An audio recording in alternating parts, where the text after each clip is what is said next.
எல்லாம் பறிமுதல் செய்யப்பட்டிருக்கிறது. என்னை கைது செய்த பிறகு என்னுடைய போன் கிடைக்கலன்றதுக்காக இவ்வளவு நேரம் வீட்டை தலையீடாக புரட்டி போட்டுக் கொண்டிருக்கின்றனர்.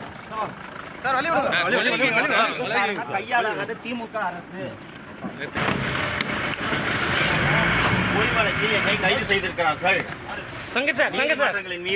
நீதிமன்றங்களின் மீது எனக்கு நம்பிக்கை இருக்கிறது. ஜிபேல எங்க எம்ப்ளாய்க்கு யாரோ 90,000 ரூபாய் பணம் அனுப்பிச்சிருக்கான். அதை நான் மிரட்டி வாங்க சொன்னதால் இந்த வழக்கு பதிவு செய்யப்பட்டிருக்கிறது. சார் என்ன சார் பத்திரிகையாளர்? பிரபல யூடியூபர் சவுக்கு சங்கர் கைது செய்யப்பட்டிருக்கிறார். ஆதம்பாக்கத்தில் உள்ள அவரது வீட்டின் கதவை உடைத்து போலீசார் அவரை கைது செய்துள்ளனர்.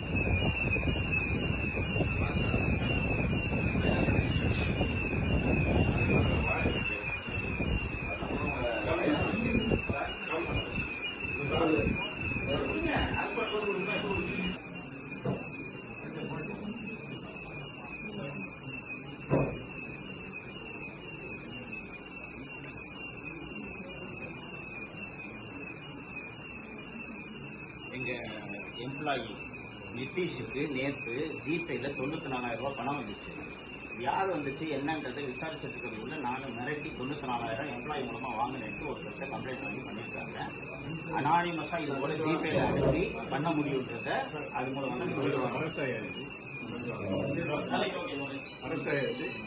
பிரபல யூடியூபர் சவுக்கு சங்கர் திமுக அரசு மற்றும் போலீஸ் அதிகாரிகளுக்கு எதிராக அவ்வப்போது பல்வேறு குற்றச்சாட்டுகளை யூடியூப் சேனல்களில் கூறி வருகிறார். இதனைத் தொடர்ந்து அவர் மீது வெவ்வேறு காவல் நிலையங்களில் வழக்குகள் பதிவு செய்யப்பட்டுள்ளன. முன்னதாக கைதும் செய்யப்பட்டு ஜாமீனில் விடுவிக்கப்பட்டிருக்கிறார்.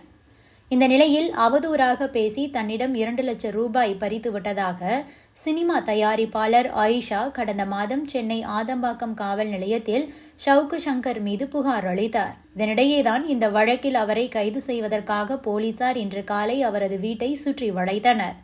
வீடு உள்பக்கமாக பூட்டப்பட்டிருந்ததால் போலீசார் அவரை உடனே கைது செய்ய முடியவில்லை. இதனையடுத்து வீட்டுக்குள் இருந்த சவுக்கு சங்கர் தன்னை கைது செய்வதற்காக போலீசார் வந்திருக்கிறார்கள் என்று வீடியோ ஒன்றை வெளியிட்டிருந்தார். இந்த வீடியோ பேசு பொருளானது. இந்த நிலையில் தீயணைப்பு படையினர் உதவியோடு அவரது வீட்டு கதவை உடைத்து திறந்திருக்கிறார்கள். பின்னர் சவுக்கு சங்கர் ஆதம்பாக்கம் வீட்டில் வைத்து இன்று மதியம் கைது செய்யப்பட்டிருக்கிறார். இதனால் அந்த பகுதியில் பரபரப்பு ஏற்பட்டிருக்கிறது.